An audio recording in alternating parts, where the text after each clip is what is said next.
নমস্কার বন্ধুরা, যোজনা হেল্প বাংলা চ্যানেলের আরও একটি নতুন ভিডিওতে আপনাদের সকলকে স্বাগত জানাই। পশ্চিমবঙ্গ সরকার বলুন কিংবা কেন্দ্রীয় সরকার বিভিন্ন সময়ে নানা রকম প্রকল্পের মাধ্যমে আর্থিক সহায়তা দিয়ে থাকেন দেশবাসী তথা রাজ্যবাসীকে। সেরকমই পশ্চিমবঙ্গ সরকার প্রদত্ত সর্ববহুল চর্চিত একটি প্রকল্প হলো লক্ষ্মীর ভাণ্ডার, যেখানে 25 থেকে 60 বছর বয়সী মহিলারা 1000 টাকা ও 1200 টাকা করে কিন্তু মাসিক আর্থিক ভাতা পেয়ে থাকেন। নতুন বছরে অর্থাৎ 2025 সালে লক্ষ্মীর ভাণ্ডার প্রকল্পের চালু হলো নতুন নিয়ম।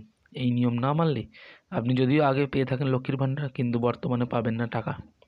এছাড়া যারা টাকা পাচ্ছেন না, অর্থাৎ আবেদন করা সত্ত্বেও টাকা পাচ্ছেন না, তারা কবে থেকে টাকা পাবেন, আর নতুন আবেদনই বা কবে থেকে শুরু হতে চলেছে, অর্থাৎ যারা সদ্য 25 বছরে পা দিয়েছেন তাদের আবেদন কবে থেকে শুরু হতে চলেছে, এই সংক্রান্ত বিস্তারিত জেনে নিন আজকের এই ভিডিও থেকে।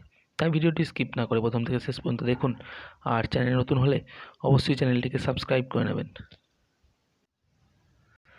পশ্চিমবঙ্গ সরকারের অন্যতম সফল প্রকল্পগুলির মধ্যে হলো লক্ষ্মীর ভাণ্ডার প্রকল্প।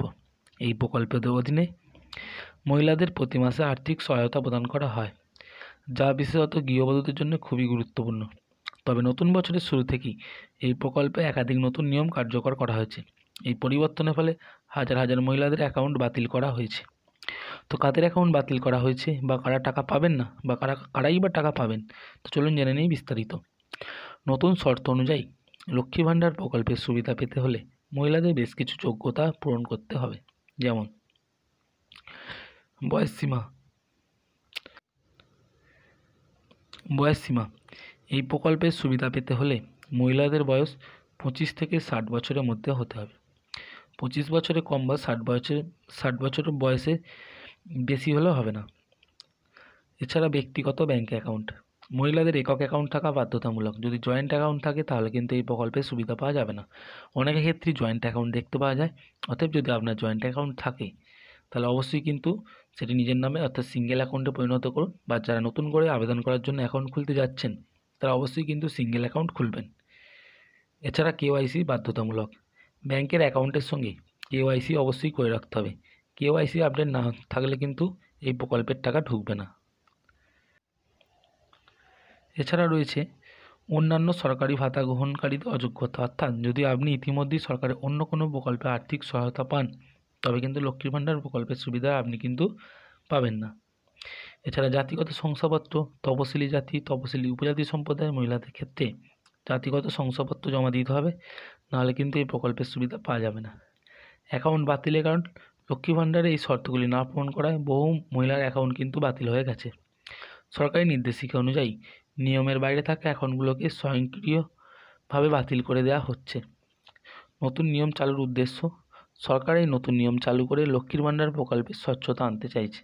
যারা এই প্রকল্পে প্রকৃতপক্ষে আর্থিক সহায়তার দাবিদার তাদের কাছে কিন্তু এই সুবিধা পৌঁছে দেয় সরকারের মূল উদ্দেশ্য। তাই এই পদক্ষেপ গ্রহণ করা হয়েছে। প্রকল্পের সুবিধা পাওয়ার জন্য কী করবেন? যদি আপনার ব্যাঙ্কে অ্যাকাউন্ট জয়েন্ট থাকে তাহলে অবশ্যই একক অ্যাকাউন্ট অর্থাৎ সিঙ্গেল অ্যাকাউন্ট করান। আপনার ব্যাংকের সমস্ত তথ্য নতুন করে আপডেট করুন এবং কেওয়াইসি প্রক্রিয়া সম্পন্ন করুন। আপনার আবেদনপত্র ও জমা দেওয়ার তথ্য নিয়মিত যাচাই করুন যাতে কোনো রকম কোনো ভুল না থাকে। এছাড়া সরকারের 16 দফা নির্দেশিকা মনোযোগ সহকারে পড়ুন এবং তা মেনে চলার চেষ্টা করুন। এই নতুন নির্দেশিকা এবং শর্ত আরোপের মাধ্যমে সরকার এই প্রকল্পের অপব্যবহার বন্ধ করতে চাইছে। প্রকৃতপক্ষে সুবিধাভোগীদের সাহায্য করার পাশাপাশি এই প্রকল্পে স্বচ্ছতা আনতে যাচ্ছে সরকার। যারা এখনও লক্ষ্মী ভাণ্ডার প্রকল্পের সুবিধা পেতে চান তাদের জন্য নতুন নিয়ম মেনে চলাই অত্যন্ত গুরুত্বপূর্ণ হবে। আশা করি সময় মতো ব্যাঙ্কে অ্যাকাউন্ট আপডেট করুন এবং প্রয়োজনীয় ডকুমেন্ট জমা দিন, তাহলেই কিন্তু এই প্রকল্পের সুবিধা পাবেন, কখনোই বঞ্চিত হবেন। আর যাদের অ্যাকাউন্টের ক্ষেত্রে অর্থাৎ যারা নতুন আবেদন করতে চাইছেন, খুব শীঘ্রই দুয়ারে সরকার ক্যাম্প হতে চলেছে, বা নিজস্ব পঞ্চায়েত অফিসে যোগাযোগ করুন, নতুন আবেদন কিন্তু সবসময় চলে। এছাড়া রয়েছে যারা আবেদন করেছেন এখনও টাকা পাচ্ছেন না, খুব শীঘ্রই তারা টাকা পেয়ে যাবেন। নতুন বছরে নতুন করে অডিট চালু হবে, আপনারা কিন্তু আপনাদের ব্যাংকে অ্যাকাউন্টে টাকা পেয়ে যাবেন লক্ষ্মী ভাণ্ডারে। তো বন্ধুরা, এই ছিল নয়া আপডেট লক্ষ্মীর ভাণ্ডার প্রকল্প সংক্রান্ত। যদি ভিডিওটি ভালো লাগে অবশ্যই চ্যানেলটিকে সাবস্ক্রাইব করে নেবেন এবং পাশে থাকবেন। ধন্যবাদ।